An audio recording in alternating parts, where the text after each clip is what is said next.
Today's video is on accessing, searching, and citing in Academic Search Complete, one of our databases. The way to get to it is to go to the evc.edu webpage, hit the magnifying glass, go to Support and Resources, and hit Library. Once you're on the library webpage, you go down to where the online articles are. That's where our databases are. The very first one is called Academic Search Complete. When you click on that, it'll bring you into the database. You'll see the database Academic Search Complete. You can type your topic right into the box, but I often prefer to go into Advanced Search. In Advanced Search, I can type in my topic,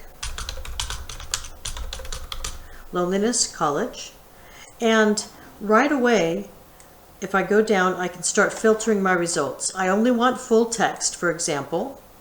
I don't want just the title. I want the actual full text of the article. I only want things that are recent, past 12 months. And let's see, language, I'd like that to be in English. And then I come here to the number of pages. I'd like it to be academic in nature, but I don't want to have anything too long, so I'll say less than 10 pages. When I search, I come up with 34 items. Loneliness rates for undergraduates, mediating role of loneliness and smartphone addiction.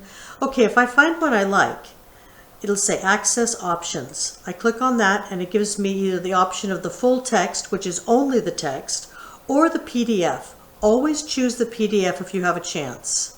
The PDF will show you exactly how it shows when it was published. The reason this is important is because it'll show you things other than text, like graphs and charts or pictures. So always choose that one if you have a chance. So I find one I like, and then I can go up to the top to the toolbar.